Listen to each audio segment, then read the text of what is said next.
Carried Away by Alice Munro. After many years, Louisa still lives at the hotel. In this excerpt, taken from the beginning of the story, she is confiding some of her secrets to a traveling salesman, Jim Frary, who also stays at the hotel when he's in town. Louisa tells him about her correspondence and relationship with a young soldier whom she does not remember having ever met. Excerpt 1. This was in the early winter of 1919, when there had been a fresh outbreak of flu after the danger was supposed to be past. They seemed to be all alone in the hotel. It was only about 9 o'clock, but the hotel keeper had gone to bed. His wife was in the hospital with the flu. Jim Frary had brought the bottle of whiskey from the bar, which was closed for fear of contagion, and they sat at a table beside the window in the dining room. A winter fog had collected outside and was pressing against the window. You could barely see the streetlights or the few cars that trundled cautiously over the bridge. "Oh, it was not a matter of principle," Louisa said, "that I kept the library open. It was a more personal reason than you think." Then she laughed and promised him a peculiar story. "Oh, the whiskey must have loosened my tongue," she said. "I am not a gossip," said Jim Frary. She gave him a hard, laughing look and said that when a person announced they weren't a gossip, they almost invariably were. The same when they promised never to tell a soul. "You can tell this where and when you like, just as long as you leave out the real names and don't tell it around here," she said.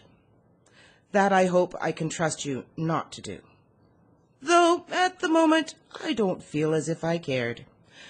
I'll probably feel otherwise when the drink wears off.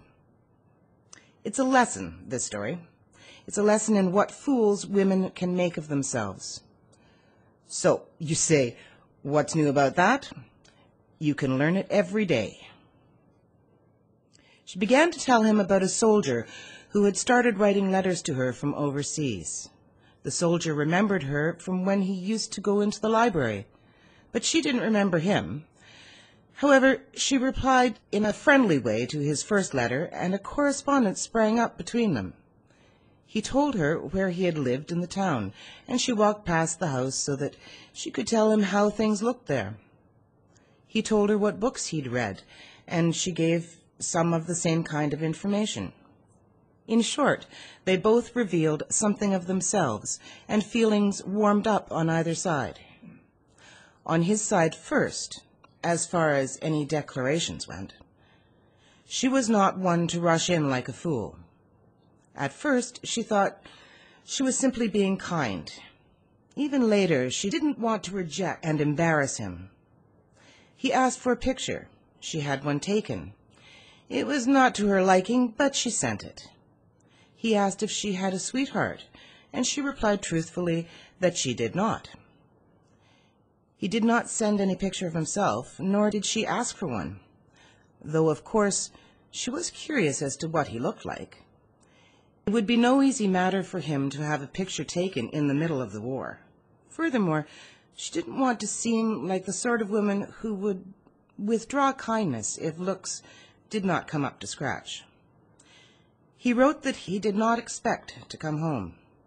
He said he was not so afraid of dying as he was of ending up like some of the men he had seen when he was in the hospital, wounded. He did not elaborate, but she supposed he meant the cases they were just getting to know about now. The stumps of men, the blinded, the ones made monstrous with burns.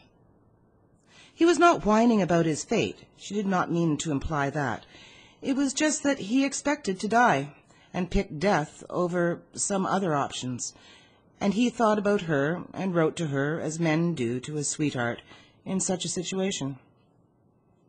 When the war ended, it was a while since she had heard from him. She went on expecting a letter every day, and nothing came. Nothing came. She was afraid that he might have been one of those unluckiest of soldiers in the whole war, one of those killed in the last week, or on the last day, or even in the last hour. She searched the local paper every week, and the names of the new casualties were still being printed there till after New Year's, but his was not among them. Now the paper began to list as well the names of those returning home, often printing a photo with the name, and a little account of rejoicing.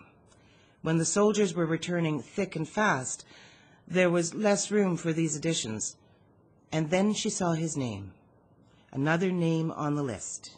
He had not been killed. He had not been wounded. He was coming home to Carstairs. Perhaps was already there. It was then that she decided to keep the library open, though the flu was raging.